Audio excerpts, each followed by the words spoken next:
Salam Bapak Ibu, Saudara-saudari yang dikasihi oleh Tuhan. Selamat datang kembali dalam program renungan kita pada hari ini. Efesus 4 ayat 32.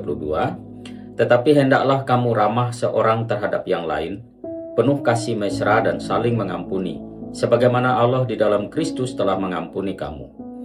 Seni memenangkan dan mempertahankan relasi yang sehat. Ada 3 hal prinsip. Yang pertama adalah keramahan, yang kedua penuh kasih, dan yang ketiga pengampunan. Kepada jemaat di Galatia, Turki, Paulus menulis demikian. Tetapi buah roh ialah kasih, sukacita, damai sejahtera, kesabaran, kemurahan, kebaikan, kesetiaan, kelemah lembutan, penguasaan diri. Tidak ada hukum yang menentang hal-hal itu. Galatia 5 ayat 22-23. Ketika Tuhan menciptakan manusia menurut gambar dan rupanya, Kejadian 1 ayat 26-28, Tuhan bermaksud agar manusia mampu hidup saling berelasi dengan sesamanya. Homo homini socius. Manusia yang satu sebagai kawan bagi manusia yang lainnya secara timbal balik dan saling membutuhkan. Namun ketika Adam dan Hawa jatuh ke dalam dosa, mereka saling berpusat kepada diri sendiri, sehingga membuahkan sifat seperti serigala bagi sesamanya. Homo homini lupus. Kejadian 4 ayat 5-8 mencerminkan hal ini. Tetapi Kain dan korban persembahannya tidak diindahkannya, lalu hati Kain menjadi sangat panas dan mukanya muram. Firman Tuhan kepada Kain, "Mengapa hatimu panas dan mukamu muram? Apakah mukamu tidak akan berseri jika engkau berbuat baik? Tetapi jika engkau tidak berbuat baik, dosa sudah mengintip di depan pintu. Ia sangat menggoda engkau, tetapi engkau harus berkuasa atasnya."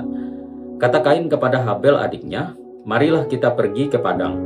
Ketika mereka ada di padang, tiba-tiba Kain memukul Habel adiknya itu, lalu membunuh dia.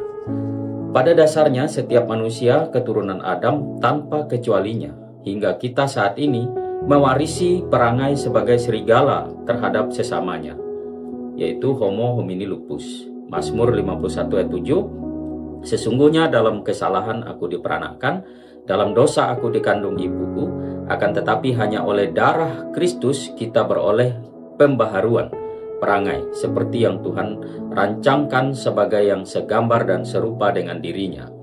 1 Petrus 1 ayat 18-19 firman Tuhan katakan, "Sebab kamu tahu bahwa kamu telah ditebus dari cara hidupmu yang sia-sia, yang kamu warisi dari nenek moyangmu itu, bukan dengan barang yang fana, bukan pula dengan perak atau emas, melainkan dengan darah yang mahal, yaitu darah Kristus yang sama seperti darah anak domba yang tak bernoda dan tak bercacat." Jadi aplikasi praktisnya adalah panggilan hidup Kristiani adalah menjadi ranting dari pokok anggur yang berbuah banyak. Yohanes 15 ayat 5. Ramah seorang terhadap yang lain, penuh kasih mesra dan saling mengampuni sebagai mana Allah di dalam Kristus telah mengampuni, adalah buah-buah dari kehidupan dalam Kristus yang akan menjadi kunci sukses untuk memenangkan dan menumbuhkan relasi yang sehat dengan sesama.